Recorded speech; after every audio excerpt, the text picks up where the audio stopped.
नमस्कार, आप देख रहे हैं इंडिया वॉइस। मैं हूं आपके साथ जूही सिंह।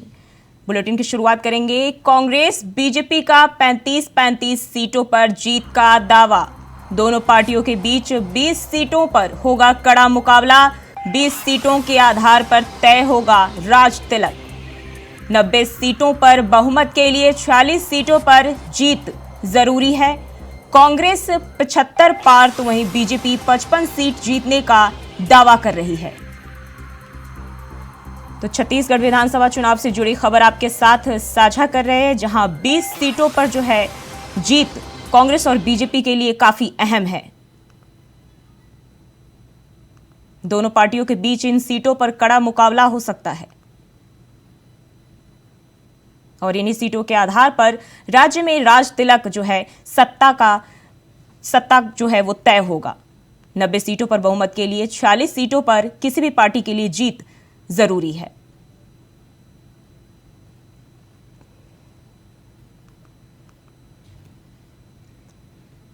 और इसी खबर पर ज्यादा जानकारी के साथ स्टेट हेड छत्तीसगढ़ ओम प्रकाश चंद्राकर जुड़ गए हैं। ओम, राजनीतिक गलियारे से जो खबर आ रही है अगर उस पर गौर करें तो कांग्रेस और भाजपा 35-35 सीटों पर आसानी से जो है जीत की बात करी, क्या लगता है? देखिए, दरअसल ये जो पार्टियों द्वारा जो की जाने वाली इंटरनल सर्वे है उसकी रिपोर्ट के आधार पे ये खबरें छन के सामने आ रही है और सियासी गलियारे में इसी बात की चर्चा है कि 35-35 जो सीटें हैं जिसमें भाजपा 35 और कांग्रेस 35, तो दोनों दल जो है 35-35 सीटों पर अपना कब्जा बरकरार रखे हुए हैं और यही कह सकते हैं कि यहाँ पार्टी जो है सुनिश्चित मानकर चल रही है कि ये प्रत्याशी जो है इन 35 सीटों के वो हम जीत रहे हैं। लेकिन सबसे बड़ा सवाल यहाँ यही उठता है कि जो 20 सीटें हैं प्रदेश की अन्य सीटें जहाँ पर बागी लगातार जो है चुनावी मैदान में उतरे थे, चाहे वो कांग्रेस की तरफ से हो या फिर भाजपा की तरफ से ही, दोनों दलों के प्रत्याशियों को बागियों ने भारी नुकसान पहुंचाया था।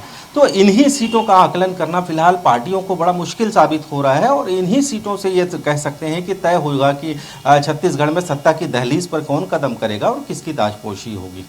जी, अब 20 सीटें जो है वो काफी अहम माना जा रही है, जिनको लेकर बीजेपी और कांग्रेस में कांटे की टक्कर देखने को मिल रही है। कौन कौन सी सीटें हैं?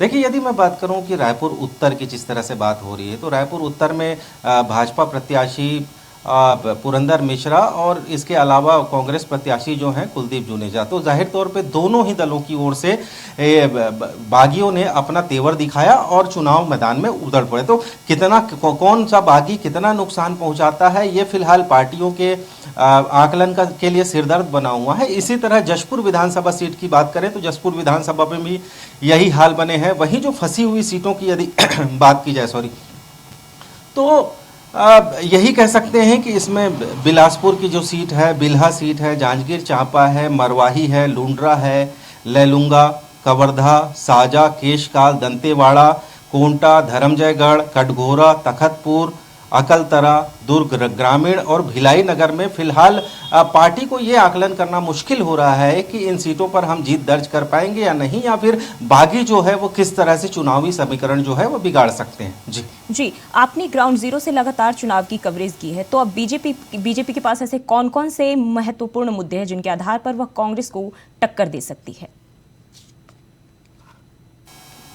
देखिए, भाजपा ने साफ कर दिया अपने घोषणा पत्र में, जिस तरह से कांग्रेस लगातार पिछले भूपेश सरकार की यदि बात की जाए तो पिछले 5 सालों में भूपेश सरकार ने गांव गरीब और किसान के लिए काम किया है, किसानों के लिए बेहतर काम किया है, समर्थन मूल्य दिया है, कर्ज माफ़ी भी उन्होंने की है, इस बार भी उन्होंने कर्ज माफ़ी की घोषणा की है। दूसरी तरफ भाजपा ने भी इसमें ये कहा है कि 3200 समर्थन मूल्य देने की बात उन्होंने कही है, एक मुश्त राशि देने की बात कही है। यदि भाजपा की बात की जाए तो महिलाओं को उन्होंने 12,000 हर साल देने की बात उन्होंने कही है हर महिलाओं को। तो जाहिर तौर पे ये जो चुनावी जो सरगर्मियां रही हैं जिस तरह से, वो काफ़ी कुछ कह सकते हैं कि लोगों ने घोषणाएं काफ़ी की है दोनों ही पार्टियों ने। जी, बहुत बहुत शुक्रिया तमाम जानकारी के लिए।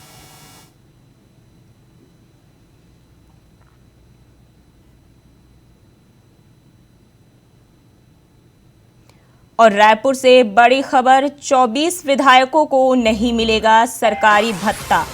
दिसंबर से सरकारी सुविधा के हो जाएंगे मोहताज।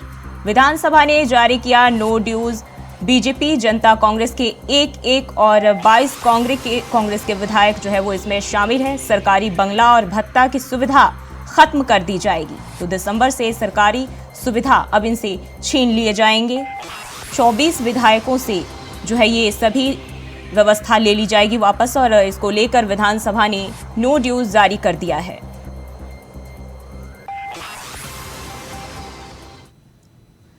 और इसी खबर पर ज्यादा जानकारी के साथ विकास यादव रायपुर से जुड़ गए। विकास, कौन कौन से जो है विधायक है जिनसे अब ये सुविधाएं ले ली जा रही है?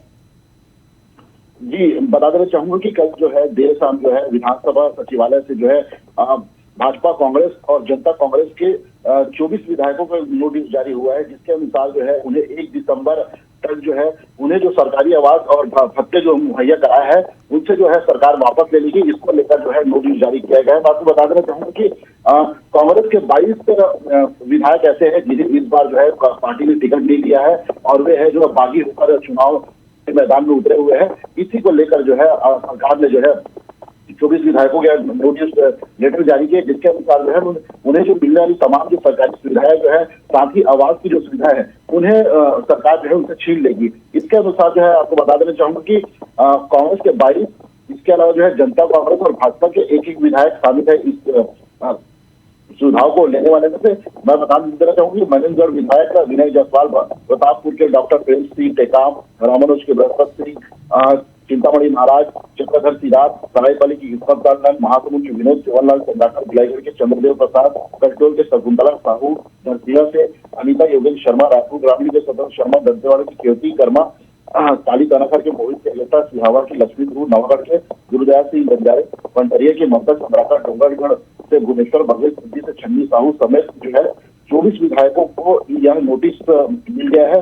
साथ ही जो है इस नोटिस के बाद जो है सरकारी प्रक्रिया शुरू हो जाएगी कि उनके आवासों की जो नई साज सज्जा है, जो आने वाले जो विधायक है उनको यहाँ आवास जो है मुहैया होगी। साथ ही जो है अब जो है 3 दिसंबर के रिजल्ट के बाद जो नए विधायक हैं उन्हें यह सुविधा मुहैया कराई जाएगी राज्य सरकार द्वारा। इसी को लेकर जो है यह तैयारी जो है पहले ही विधानसभा सचिवालय द्वारा शुरू की जाती है। जी विकास, और इसको लेकर जो राजनीतिक पार्टियां हैं उनकी तरफ से क्या कहा जा रहा है? जी, यह एक सरकारी प्रक्रिया है कि विधानसभा चुनाव से पहले, मतगणना के नतीजों से पहले ही सरकारी विधायकों को जो सुविधाएं मिलती है वह जो है उन्हें वापस सरकार को देनी पड़ती है, ताकि जो है नए सिटिंग एमएलए जो है विधायक उनका जो आने वाले हैं उन्हें यहाँ सुविधा उपलब्ध हो सके। इस प्रकार से जो है यह सरकारी प्रक्रिया है, जिसके अनुसार जो है हर साल, हर 5 साल में जब भी विधानसभा के चुनाव होते हैं ऐसी प्रक्रिया की जाती है। जी, बहुत बहुत शुक्रिया विकास तमाम जानकारी के लिए।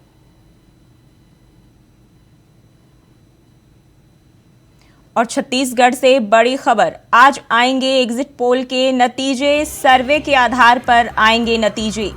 छत्तीसगढ़ में 2 चरणों में हुए थे मतदान, बीजेपी कांग्रेस के दावों पर लग सकती है मुहर। तो छत्तीसगढ़ में आज एग्जिट पोल के नतीजे आएंगे, बीजेपी कांग्रेस के दावों पर मुहर लग सकती है। सर्वे के आधार पर एग्जिट पोल के नतीजे सामने आएंगे। तो छत्तीसगढ़ चुनाव को लेकर आपके साथ खबर साझा कर रहे हैं, जहां 2 चरणों में मतदान हुए थे और इसको लेकर बीजेपी कांग्रेस के दावों पर मुहर लग सकती है। आज उसके एग्जिट पोल के नतीजे आने वाले हैं।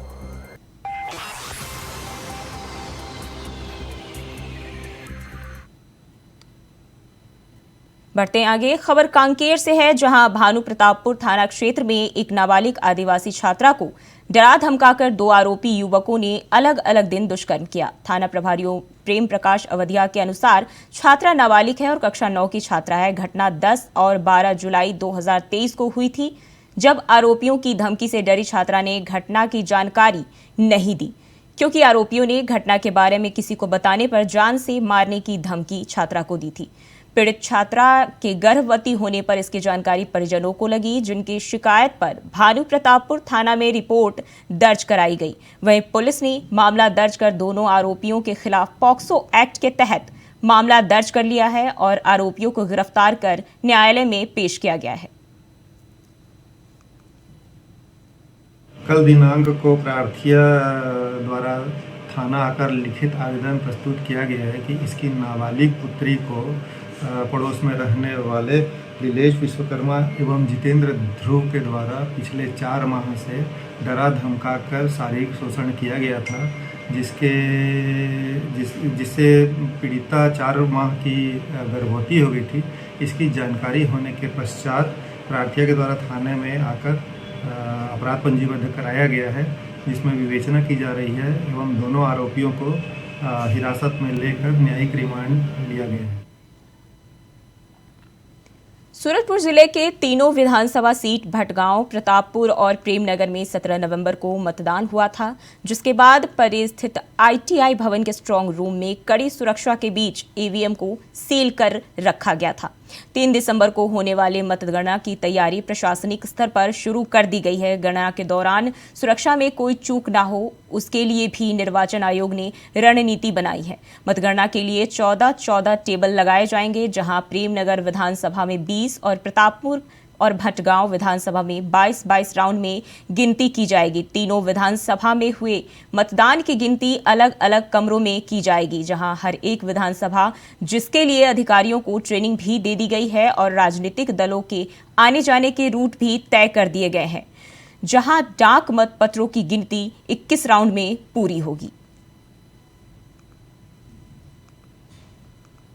सूरजपुर जिले में ITI पर्री में 3 दिसंबर को जो है काउंटिंग स्टार्ट होगी। उसके लिए 3 विधानसभा, प्रेमनगर विधानसभा, भटगांव विधानसभा और प्रतापपुर विधानसभा, तीनों विधानसभा क्षेत्र की काउंटिंग ITI पर्री में होनी है और इसके लिए करीब 20 राउंड का, चूंकि 275 बूथ है प्रेमनगर में, तो वहां पे 20 राउंड की होगी और प्रतापपुर में 296 बूथ है, वहां पे 22 राउंड तक काउंटिंग होगी। बढ़ते आगे, दुर्ग के मोहन नगर थाना क्षेत्र की नरसिंह बिहार कॉलोनी में युवक ने हाथ में रस्सी बांधकर खुदकुशी कर ली। बता दें कि मृतक विद्युत विभाग रायपुर में काम करता था। दुर्ग पुलिस और फॉरेंसिक टीम मामले की जांच में जुट गई है और शव को लेकर पोस्टमार्टम के लिए भेज दिया है। रात में कि प्रतीक साहू उम्र 30 वर्ष आत्महत्या कर लिए हैं करके, तो फिर एक टीम बनाकर घटना स्थल जो सूचित किया गया था वहां पहुंचा गया, तो फिर देखे कि जो आत्महत्या किया हुआ मृतक व्यक्ति था उसे नीचे लिटा दिया था और उसे शव निरीक्षण किए तो फिर पीछे तरफ से उनका हाथ बंधा हुआ था। तो संबंध में मर्ग जांच पे लिया जाकर FSL की टीम को स्पेशली बुलाकर मर्ग जांच लिया गया है।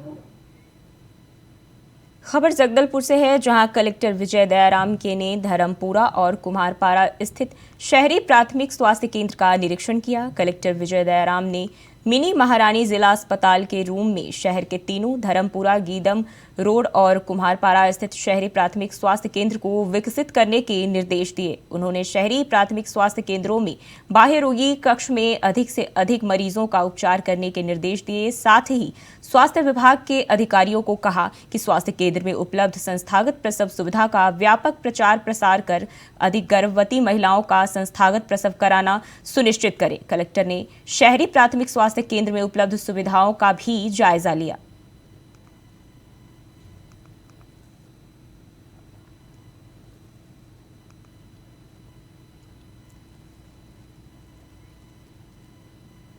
और खबर भिलाई से है, जहां के न्यू खुर्सीपार में एक दर्दनाक हादसा हो गया, जहां डबरापारा चौक के पास रात तकरीबन 1:40 पर ट्रेलर ने कार को अपनी चपेट में ले लिया। वहीं इस हादसे में गनीमत रही कि कोई जनहानि नहीं हुई है। कार में सवार 3 लोगों को चोटें आई।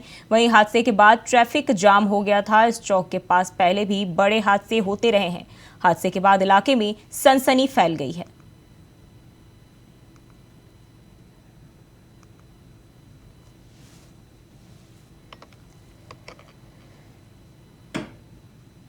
बढ़ते आगे, खबर जगदलपुर से है, जहां कलेक्टर विजय दयाराम के ने निर्देशानुसार जिले में पशुपालन विभाग ने किसानों और पशुपालकों के पालतू मवेशियों के नस्ल के सुधार के लिए अभियान चलाया। यह अभियान 29 नवंबर से 15 दिसंबर तक सभी विकास खंडों में संचालित किया जा रहा है, जिससे इन किसानों और पशुपालकों को उन्नत नस्ल के नर एवं मादा वत्स प्राप्त हो सकेंगे। पशुपालन विभाग ने पालतू पशुओं के नस्ल सुधार अभियान को लगातार सुचारू रूप से संचालित करने के लिए मोबाइल वेटनरी यूनिट एवं मैदानी अमले की ड्यूटी लगाई। वहीं उक्त अभियान के बारे में व्यापक प्रचार प्रसार कर किसान एवं पशुपालकों को जानकारी दी जा रही है।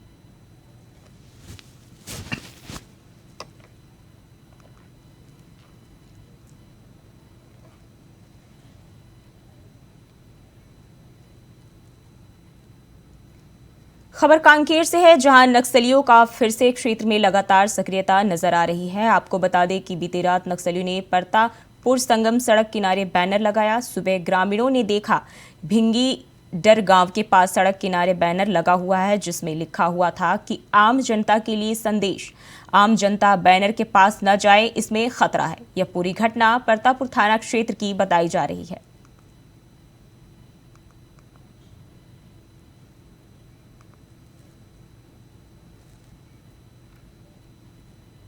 और रायपुर में T20 मैच के टिकटों की कालाबाजारी, पुलिस ने 4 आरोपियों को किया गिरफ्तार। आरोपी 4 गुने दामों में बेच रहे थे टिकट। 1 दिसंबर को भारत ऑस्ट्रेलिया के बीच होगा मुकाबला। तो क्रिकेट मैच के टिकट की कालाबाजारी से जुड़ी खबर आपके साथ साझा कर रहे हैं, जहां 4 गुने दामों में आरोपी टिकट बेच रहे थे।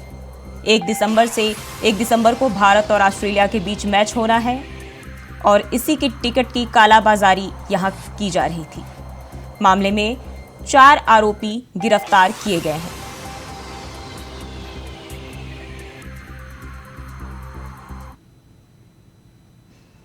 विधानसभा चुनाव काउंटिंग की तैयारियां तेज। काउंटिंग ऑब्जर्वर की हुई नियुक्ति। चुनाव आयोग ने नियुक्त किए ऑब्जर्वर की निगरानी में होगी वोटों की गिनती। तो काउंटिंग ऑब्जर्वर की नियुक्ति जो है की गई है और इनकी निगरानी में वोटों की गिनती की जाएगी। चुनाव आयोग ने ऑब्जर्वर नियुक्त कर दिए हैं।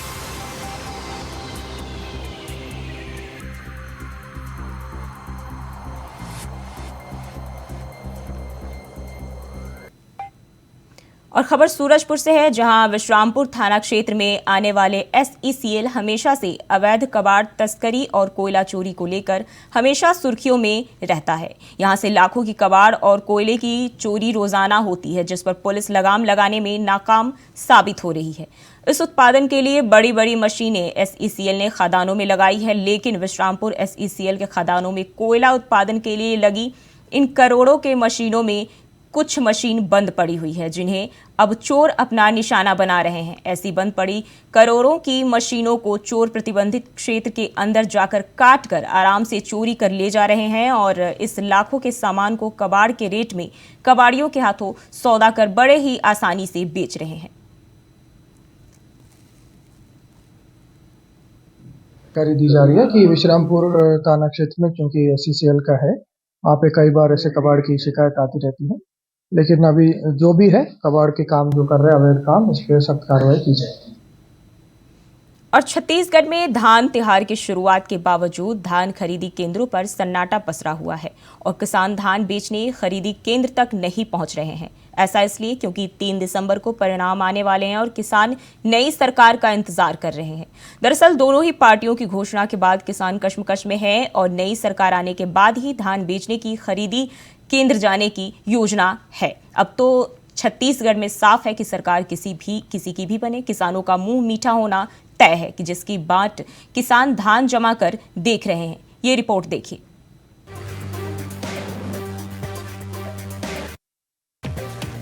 वैसे तो भले ही 1 नवंबर से प्रदेश सरकार ने छत्तीसगढ़ में धान तिहार की शुरुआत कर दी हो, लेकिन इन दिनों किसान अजीब कश्मकश में हैं।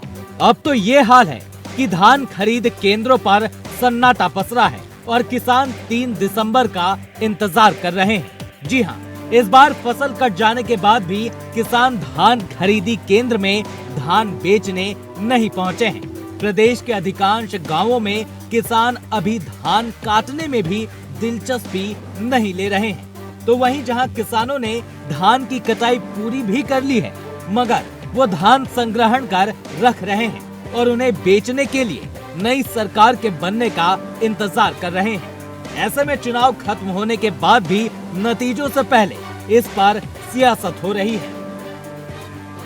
3 दिसंबर के बाद माताओं बहनों के खाते में मोदी जी गारंटी 1,000 रुपए प्रति महीना मिलने की शुरुआत हो जाएगी। नौजवानों के सपनों को तोड़ने का काम हुआ, पीएससी का घोटाला हुआ। दिसंबर का महीना प्रदेश के नौजवानों को न्याय दिलाने का होगा, जब पीएससी घोटाले की जांच होगी और जांच कर दोषियों पर कार्यवाही का निर्णय होगा। भाजपा नेताओं को याद करना चाहिए 2018 का वो दिन जब मतदान समाप्त हुआ और किसान कांग्रेस के घोषणा पत्र पर भरोसा करने के बाद धान बेचने नहीं गए थे, और भूपेश बघेल जी ने जब आह्वान किया तब किसान धान बेचने गए और किसानों का कर्ज माफ किया गया, धान के 2500 दिया। वही स्थिति अभी भी निर्मित है। कांग्रेस के घोषणा पत्र पर किसान भरोसा कर रहे हैं, जो 3200 पर धान की कीमत मिलेगा, किसानों को कर्ज माफी होगी, और भी अनेक योजनाएं कांग्रेस ने घोषणा की है। धान खरीदी को लेकर जहां कांग्रेस ने 3200 रुपए की दर से 20 क्विंटल प्रति एकड़ धान खरीदी का वादा किया है, तो वहीं बीजेपी ने 3100 रुपए की दर से 21 क्विंटल धान खरीदी की घोषणा की है। साथ ही बीजेपी ने 2 साल का बोनस देने का भी वादा किया है। यही कारण है कि अब छत्तीसगढ़ के किसान नफा नुकसान को देखते हुए नए सरकार का इंतजार कर रहे हैं। ऐसे में साफ है कि किसानों को भी अब 3 दिसंबर का इंतजार है। इसके बाद ही अधिकतर किसान धान खरीदी केंद्र में पहुंचकर धान की बिक्री करेंगे। कुल मिलाकर नई सरकार किसी की भी बने, किसानों का फायदा दोनों ओर से तय है। Bureau report, India voice.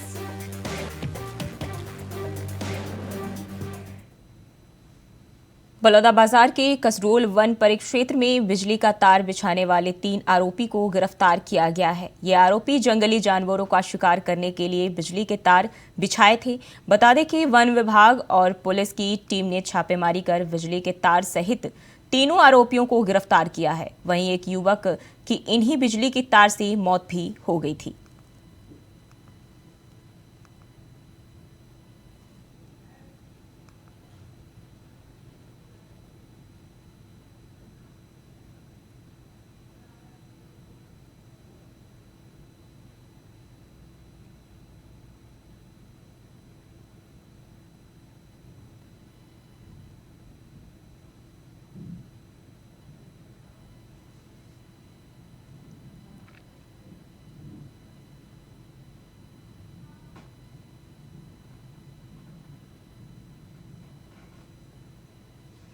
और सीधे चलते हैं मुख्यमंत्री पुष्कर सिंह धामी के पास। क्या कुछ कह रहे हैं, चलिए सुनवाते हैं आपको। मलबा आ गया, वो काम नहीं चल पाया, फिर पाइप डालने का काम शुरू किया गया। पाइप भी कुछ देर तक गया, उसके बाद रुक गया। कोई रास्ते में बड़ा हार्ड रॉक आ गया, फिर पाइप नहीं गया। फिर हमारे प्रधानमंत्री जी ने वहां से, इंदौर से और हैदराबाद से दुनिया की सबसे लेटेस्ट जो मशीन होती है, जो आगे चलती है और पीछे से पाइप को पुश किया जाता है, ऑगर मशीन, वो ऑगर मशीन मंगाई गई। वो ऑगर मशीन भी बीच में टूट गई, फंस गई। कभी 21 मीटर में फंस गई, उसके बाद 34 मीटर में फंस गई, फिर 38 मीटर में फंस गई, और फिर जब चली 48 मीटर में पहुंच गई। और हम सबको लगने लगा कि अब ये कुछ घंटों बाद टनल के आर पार हो जाएगी। और मैंने जब उन मजदूर भाइयों से अंदर बात करी और मैंने उनसे कहा, चूंकि ऐसा लग रहा था कि कुछ 10-12 घंटे में हम पार हो जाएंगे, लेकिन मैंने उनको कहा एक दिन बाद मुझे लगता है कि आप लोग बाहर आ जाओगे। और जब मशीन को आगे खिसकाने लगे तो मशीन पूरी तरह से टूट गई और अंदर फंस गई। आगे से पाइप भी मुड़ गया।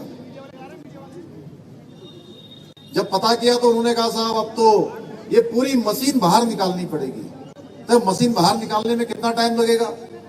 बोले कम से कम 3 दिन 4 दिन लगेंगे। और इतना कठिन काम था कि पाइप के अंदर जाकर मशीन को काटना था, और मशीन को काटने के बाद 1-1 मीटर करके उसको निकालना था। आप सोचिए कि गैस कटर से काटना कितनी अंदर गर्मी होगी, ऑक्सीजन कम होती है। कठिन परिस्थितियों में लोगों ने काम किया और अंततः वो काम भी हुआ। और उसके बाद धीरे धीरे फिर जो नीचे से रेड माइनर्स जिनको बोलते हैं उनको बुलाया, उन्होंने हार्ड से खुदाई करी, फिर कुछ सरिया आए, कुछ पत्थर आए, कुछ बड़े हार्ड रॉक आए। उन सबको हटाते हुए अंततः वो पाइप जो है शाम को लगभग 8 बजे आर पार हो गया भाइयों बहनों। और पूरी दुनिया के अंदर जो लोगों की दुआएं थी वो काम आई, सभी सुरक्षित आ गए, सभी स्वस्थ हैं।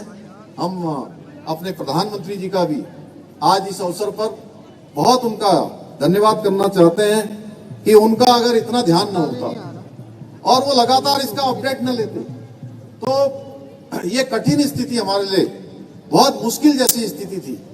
ऐसे समय में उन्होंने दुनिया की जितनी टेक्नोलॉजी हो सकती है वो सारी टेक्नोलॉजी हमारे लिए भेजी, उसके कारण से हम सफल हो पाए। मैं आज आप सबके माध्यम से एक एक व्यक्ति को जो आज इस रेस्क्यू ऑपरेशन में लगा था, क्योंकि इससे बड़ा कुछ नहीं हो सकता, मैं उस रेस्क्यू ऑपरेशन के बाद पहले किसी सार्वजनिक कार्यक्रम में आप सबके बीच में आया हूं तो मुझे लगा कि जरूर आपके मन में भी होगा कि जिसकी खबर पूरी देश दुनिया के अंदर हो रही है उसकी जानकारी आप तक पहुंचानी चाहिए। इसलिए मैंने आप सबके समक्ष ये बात रखी। मैं प्रधानमंत्री जी का और एक एक लगे हुए व्यक्ति का, सभी संस्थाओं का, भारत सरकार का, राज्य सरकार के सभी हमारे सैनिकों का, विभिन्न एजेंसियों का, सबका धन्यवाद करता हूं। भाइयों बहनों, आज ये बड़ा सुंदर कार्यक्रम यहाँ पर आयोजित किया गया।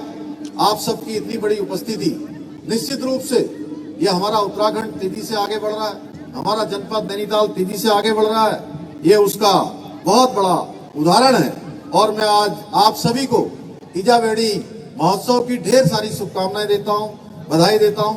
आप सब जानते हैं कि हमारा जो प्रदेश है इसमें हमारी माताओं बहनों का, हमारी ईजा बेड़ी, इनका बहुत बड़ा योगदान है। बुलेटिन में फिलहाल के लिए बस इतना ही। खबरों के लिए बने रहिए इंडिया वॉइस के साथ।